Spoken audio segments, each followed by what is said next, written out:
Hello my dear friends, मेरे प्यारे बच्चों। एक नया टॉपिक लेके हम आए हैं जो आपका जो हमारे बच्चे सेकेंड ईयर में जो पढ़ रहे हैं बच्चे, उनके लिए टॉपिक है। जैसे हाइड्रोलिक और हाइड्रोलिक मशीन्स टॉपिक है आपका। तो इसमें हाइड्रोलिक्स एंड हाइड्रोलिक मशीन में जो टॉपिक सिलेबस वाइज कवर किए जाएंगे और कोशिश करेंगे कि जो आपके डिफरेंट कॉम्पिटिटिव एग्जामिनेशंस में भी क्वेश्चन आते हैं, बोर्ड में जो क्वेश्चंस आए हैं उनके साथ रूबरू हों, उनको समझने की कोशिश करें। तो यहाँ पर चीज़ें ऐसे हैं, जैसे आप ये समझो कि इसका कैसे हाइड्रोलिक मशीन्स का जो सब्जेक्ट है वो किस हिसाब से कैसे हमारे जहन में आया और कैसे इसके बारे में हम लोग स्टडी करेंगे। तो बेसिक में ये है कि जैसे आप लोग समझते हो कि कोई भी पदार्थ है, जैसे हम लोग हाई स्कूल में इंटर वगैरह में पढ़े हैं, जो बच्चे हाई स्कूल पढ़े हैं कि पदार्थ की 3 अवस्थाएं हम सुनते हुए है ना। पदार्थ की 3 अवस्थाएं होती हैं जिसमें कि सॉलिड, लिक्विड और गैस के बारे में बताया गया है। तो ये चीज़ें यहाँ पर हैं। तो जैसे आपके सॉलिड है, अगर आपका मान लीजिए आपका मैटर में आपका सॉलिड हो जाएगा है ना पदार्थ, और ये आपका लिक्विड फॉर्म हो जाएगा और ये गैस फॉर्म में हो जाएगा। तो जैसे मान लीजिए कि किसी चीज़ का बना हुआ है पदार्थ, माने जितना भी जो भी विजिबिलिटी में आता है, जैसे दरवाजे हैं, खिड़की हैं, हम घर पे बैठे हैं, एसी है, चेयर है, कुर्सी है, सोफा है, या अलमीरा, या कोई भी और भी जो मटेरियल है, हम अपना मोबाइल यूज़ कर रहे हैं, ये सब क्या है, एक तरह के पदार्थ की कैटेगरी में आते हैं। या तो ये सॉलिड हो सकते हैं, या तो ये लिक्विड हो सकते हैं, या गैस फॉर्म में हो सकते हैं। जैसे मान लीजिए कि बर्फ़ आपकी है, तो बर्फ़ क्या है, सॉलिड फॉर्म में है, और इसको अगर और पिघलाएंगे तो लिक्विड फॉर्म में आ जाएगी, और उसके बाद और वेपराइज करेंगे और उसको उबालेंगे पानी को, तो उससे गैस निकलने लगी, उसको वेपर या कहते हैं। तो 3 फॉर्म इस तरह से हैं। तो डिफरेंट मेटल के जैसे बने, मान लीजिए लोहे का है, तो लोहे को क्या करते हैं, अगर आप सॉलिड स्टेज में है, इसको पिघला कर किसी और फॉर्म में, अगर आप इसका मेलेबिलिटी चादर बनाना चाहते हैं तो इसको भी थोड़ा पिघला करके और इसकी शीट तैयार की जा सकती है, लेकिन फ्लो करके, मतलब उसको हीटिंग एक टेम्परेचर देकर उसमें परिवर्तित किया जाता है। इसी तरह से प्लास्टिक चीज़ें हैं, उनमें हम कन्वर्जन कर सकते हैं। तो ये बेसिक क्या है, ये चीज़ें कन्वर्ट होंगी मैटर से ही है, सॉलिड, लिक्विड और गैस की फॉर्म में आपकी आएंगी। अब सवाल उठता है कि आपका लिक्विड में क्या ऐसी प्रॉपर्टीज है जो लिक्विड कहलाता है। लिक्विड में क्या है, ये टेंडेंसी ऑफ फ्लो करने की वजह से इसे आप क्या कर सकते हैं, लिक्विड, या आप इसको फ्लू करना, फ्लूइड माने बहने की टेंडेंसी जिसमें हो, वो अगर बह सकती है। तो अगर इसमें बहने की टेंडेंसी है कि मान लीजिए जब कोई शियर लगेगा तो शियर की वजह से ये फ्लो करेगी, और ये तब तक फ्लो करेगी जब इसको रोका ना जाए, शियर के अगेंस्ट कोई बल या फोर्स ना लगाया जाए। तो शियरिंग की वजह से एक दूसरे की जो लेयर हैं एक दूसरे के ऊपर अपने पास करेंगी, जिसकी वजह से इनमें क्या है, नीचे की लेयर ऊपर की लेयर ज़्यादा स्पीड से बढ़ रही है, नीचे की कम लेयर है तो उसको ड्रैग करने की कोशिश करेगी, आगे बढ़ने की कोशिश करेगी। तो यहाँ पर जो चीज़ें आई हैं, तो यहाँ पर हमारे क्या है, लिक्विड का मतलब हम समझते हैं कि वो पदार्थ की सॉलिड से दूसरी स्टेज जो आता है वो लिक्विड माने तरल पदार्थ के रूप में आ जाता है, इसे लिक्विड कहते हैं, जो फ्लो कर सकती है।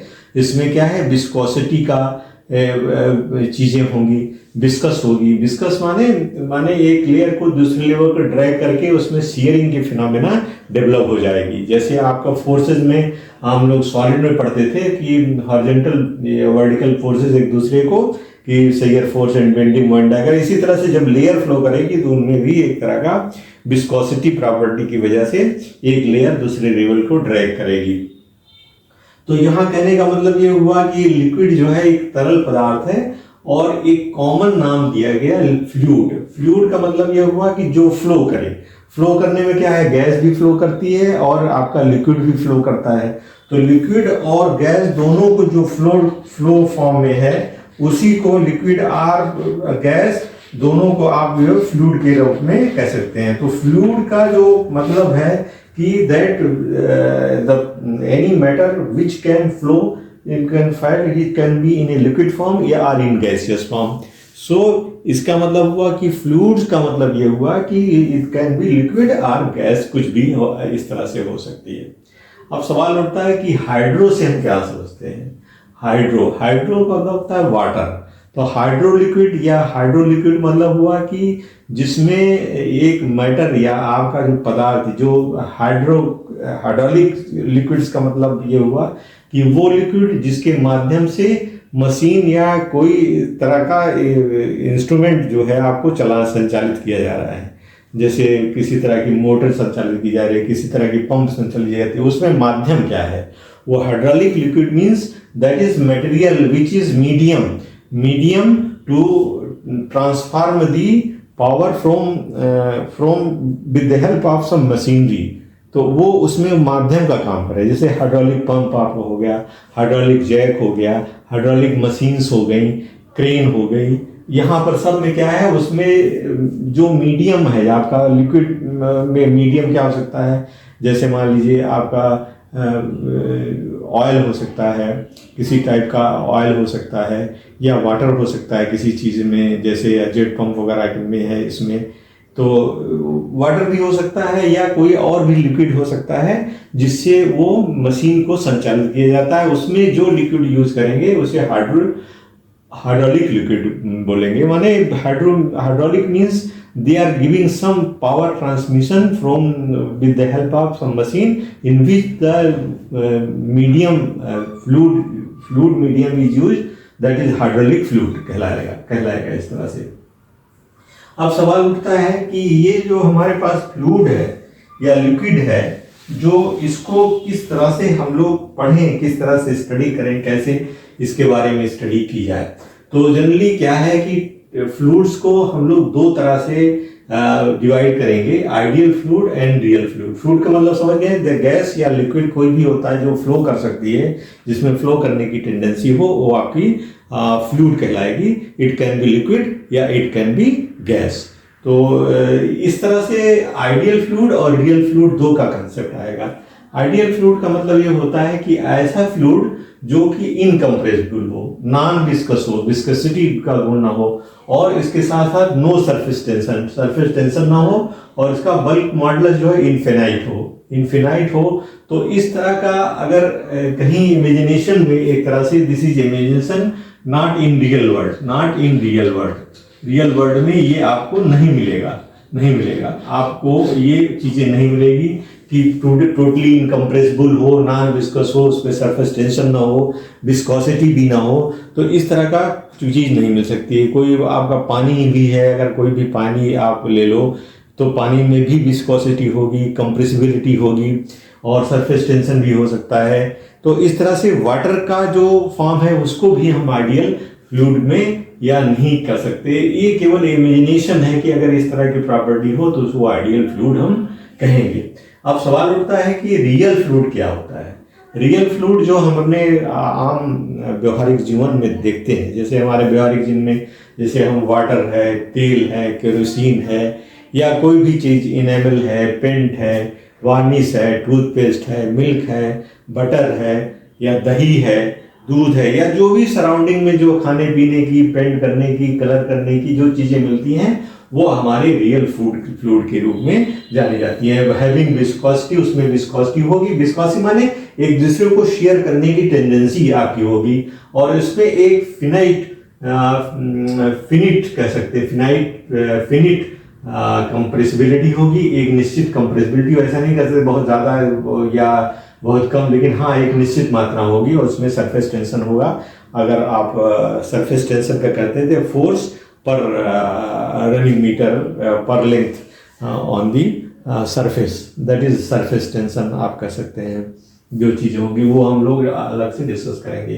अब यहाँ पर दो महत्वपूर्ण चीज़ें आती हैं कि जो टाइप्स ऑफ फ्लूइड्स हैं उसमें दो कैटेगरी में आएगी, एक Newtonian and non Newtonian. Isaac Newton ने फार्मूला दिया था, दैट इज कि जो फ्लूइड आपका न्यूटोनियन फ्लूइड वो होगा जो विस्कोसिटी, कंप्रेसिबिलिटी या इस रियल फ्लूइड के टर्म में आते हैं, जो फॉलो करेंगे इस टर्म को, tau is equal to mu du by dy। Means अगर आपके मान लीजिए डिफरेंट टाइप की लेयर्स हैं वाटर की, इस तरह से आपकी फ्लो कर रही हैं, तो किसी की स्पीड मान लीजिए आपकी ये वाली की यू है, इसका डी यू प्लस यू आपकी हो गई, और ये मान लीजिए किसी पे डिस्टेंस पे वाई आपका ट्रेवल कर रही है। तो इसमें क्या हुआ कि टाउ टाउ माने शियर स्ट्रेस, शियर स्ट्रेस जो डेवलप होगा वो क्या होगा, shear stress equals to proportional to d u by d y, और इसका मतलब टाउ इक्वल टू म्यू, ये आ गया coefficient into d u by d y.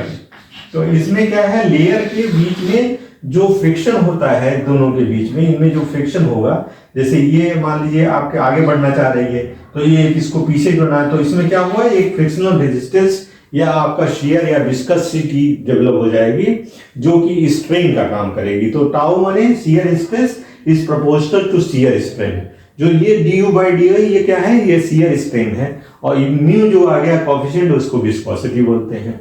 तो अगर ये रूल्स को फॉलो करे, ये एक फायदा करे, तो उसे न्यूटोनियन फ्लूइड के रूप में हम लोग जानेंगे, विच follows the viscosity, the mu d u by D you follow करता है। जो नहीं फॉलो करेगा विस्कोसिटी को, उसको हम लोग वर्ड नॉन न्यूटोनियन फ्लूइड्स कहलाएंगे।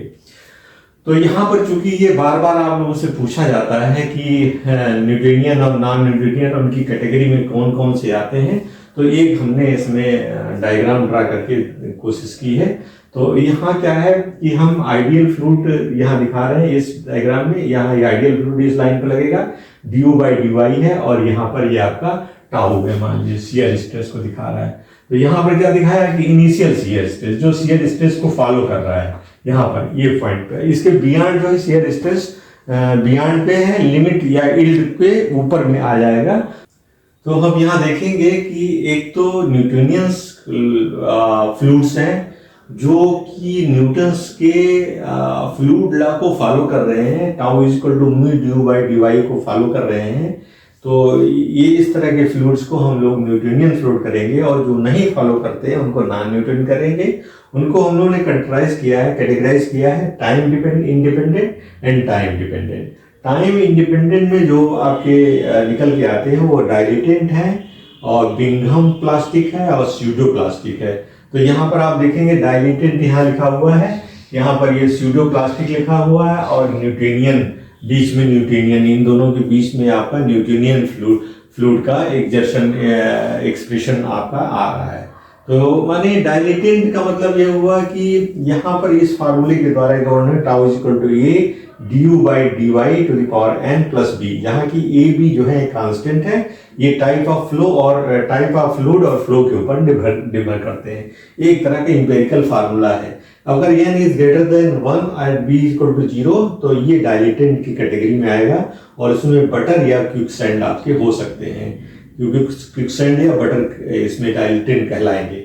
इसी तरह से जब टाइम इंडिपेंडेंट की बात करें, n is equal to 1 and b does not equal 0, तो इसमें टूथपेस्ट है, जेल है, सीवरेज का स्लज है, ये सब आएगा। जो सीवरेज स्लज वाला है वो बिंघम प्लास्टिक के रूप में हम लोग समझते हैं। अगर आपसे पूछा जाए कि विच इज टूथपेस्ट और जेल और सीवेज या टूथपेस्ट किस में आता है, तो आप ये टाइम इंडिपेंडेंट के बिंघम प्लास्टिक के रूप में इसको रिकॉग्नाइज करेंगे।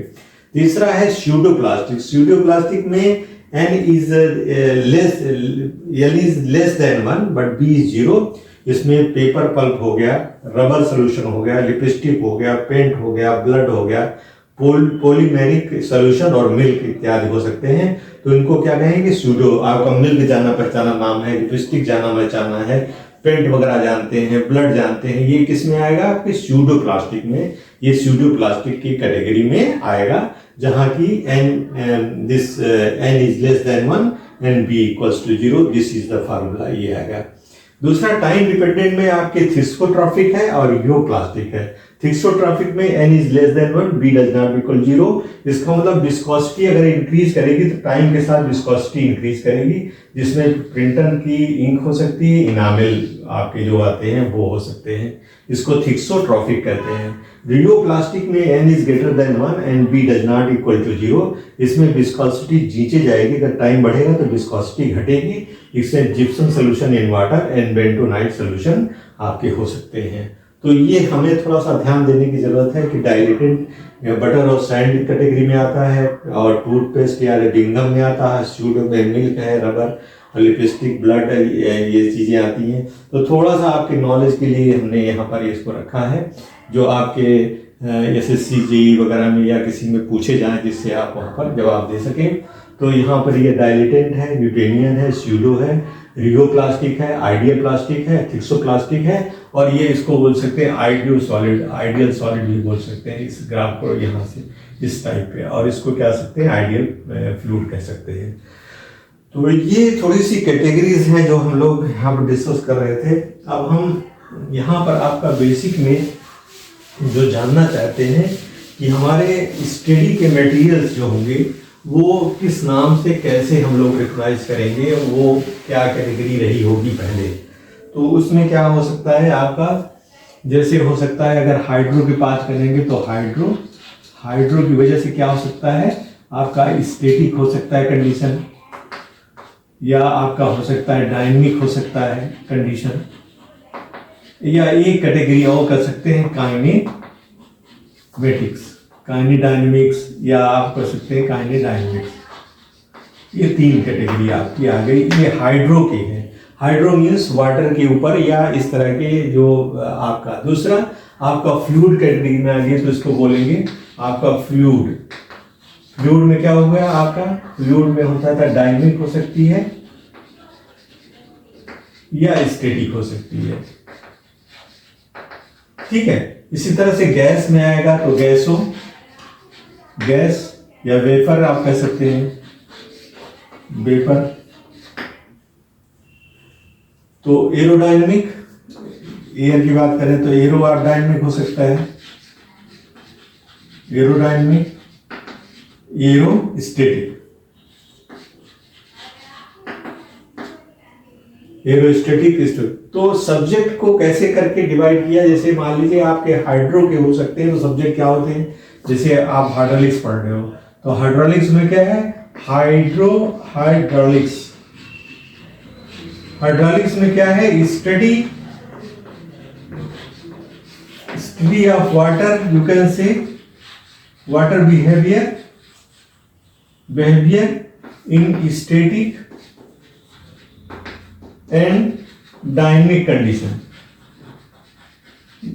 डायनेमिक कंडीशन फ्लो में हो या रेस्ट में हो, आपका वाटर फ्लो में हो या रेस्ट में हो, तो इस तरह की हाइड्रोलिक्स के अंतर्गत। Hydraulics is a study the behaviour of water which is in rest or in motion with respect to some body, जिस बॉडी के साथ ये बिहेव कर रहे लग रही है उसके साथ इसकी स्टडी करना जो है आपका, जिसमें कि दोनों पार्ट का कवर करेगा। तो हाइड्रो क्या होता है, हाइड्रोस्टैटिक हो सकता है, हाइड्रोडायनेमिक्स हो सकता है, और हाइड्रोडायनेमिक्स हो सकता है। 3 कैटेगरी। काइनेमेटिक्स का मतलब हुआ कि जो जैसे मान लीजिए आपका बाढ़ आता है या तूफान या किसी तरह की चीज़ें आती हैं जिसमें कि पानी का फ्लो बहुत तेजी से बह रहा है, या कहीं सोर्स से पानी किसी सोर्स से आ रहा है, वो उसका फ्लो हो रहा है। तो 2 चीज़ें हो गई, एक तो हो गया इसका कॉज, किस वजह से हो रहा है, और दूसरा इफेक्ट, इसका इफेक्ट क्या पड़ेगा बॉडी पर या जहाँ सरफेस पर या जिस पर ये रन कर रही है, जिसको इफेक्ट कर रही है, उन पे क्या कर रहा है। तो काज जिसमें न लिया जाए तो वो काइनेमेटिक्स के रूप में, this is which is taken in kinematics के रूप में आएगा। तो इफेक्ट को पढ़ा जाए और इसके मोशन के कॉजेज को ना ध्यान देते हुए इसके इफेक्ट को केवल चर्चा में लाया जाए, तो वो काइनेमेटिक्स के रूप में या उसे काइनेडायनेमिक्स के रूप में हम लोग कह सकते हैं। तो हाइड्रो क्या, स्टैटिक पोजीशन माने रेस्ट में अगर आपका वाटर के बिहेवियर की स्टडी कर रहे हैं, और डायनेमिक माने मोशन के रिस्पेक्ट में पदार्थ या जिस पर वो सफर कर रहा है, जिस सरफेस पे या जिस सराउंडिंग वो जिसको इफेक्ट कर रहा है, उसकी स्फटिक गतिमान अवस्था में हम लोग करते हैं, वो डायनेमिक कहलाएगी। इस तरह से गैस में क्या हो सकती है कि गैसो डायनेमिक्स हो सकती है, गैसो स्टडी कर सकते हैं आप, या आप गैस स्टडी गैसो डायनेमिक्स कह सकते हैं, या एरोडायनेमिक्स या स्टडी कर सकते हैं, या इसे न्यूमेटिक भी कह सकते हैं, PNEU pneumatic, this is pneumatic behaviour, this is pneumatic means study of gas, behaviour of gas in rest and in motion, दोनों का स्टडी जो है न्यूमेटिक के अंतर्गत होगा। तो जिसका दो कैटेगराइज किया है, एरोडायनेमिक्स एंड एरोस्टैटिक। तो इस तरह से जो सब्जेक्ट बन के आएंगे वो डिफरेंट टाइप के होंगे। हाइड्रोस्टैटिक होगा, काइनेमेटिक्स होगा, काइनेडायनामिक्स हो गया, काइनेडायनामिक्स में काइनेमेटिक्स हो सकता है, ऐसे काइनेमेटिक्स, और हाइड्रोडायनेमिक्स ये हो सकता है। इसी तरह से फ्लूइड का फ्लूइड डायनेमिक्स, फ्लूइडेटिक्स या fluid mechanics, this is your can say fluid mechanics, fluid mechanics. तो इस तरह से आपके डिफरेंट टाइप के सब्जेक्ट आपके बन जाएंगे, जिसको बिहेवियर की स्टडी करने में या तो गतिमान अवस्था में है या तो रेस्ट अवस्था में है, उनकी बिहेवियर को पढ़ने के लिए ये सब्जेक्ट हमारे होंगे। दैट इज हाइड्रोस्टैटिक में भी, हाइड्रोडायनेमिक में भी, हाइड्रोकाइनेमेटिक्स यू में भी, काइनेमेटिक्स में भी। सो सिमिलरली एरोडायनेमिक्स, एरोस्टैटिक, ठीक है। इसी तरह से फ्लूइड स्टैटिक्स या fluid mechanics, fluid dynamics. So these are the subject in which we study different behavior of fluid which is in motion or in rest. The fluid means that you can say liquid or gas. Liquid or gas. Gas is treated as a fluid. Treated as a fluid. This is treated as fluid. आप इसको fluid कह सकते हैं इस तरह से। तो यहाँ पर हम लोग इतना ही जो है समझने की कोशिश करते हैं। और आपके जो सब्जेक्ट में पूछे जाते हैं कि डिफरेंट टाइप के क्वेश्चंस की रियल फ्लूइड क्या है, आइडियल फ्लूइड क्या है, न्यूटोनियन फ्लूइड्स क्या है, नॉन न्यूटोनियन फ्लूइड्स क्या है, तो वो आप इसमें इस स्टडी के बाद आप उसका जवाब दे सकते हैं। तो यहीं तक हम इसको डिस्कस करते हैं। उसके बाद फिर इनकी प्रॉपर्टीज़ के बारे में नेक्स्ट चैप्टर में हम लोग डिस्कस करेंगे। Thank you for being with me. Thank you very much.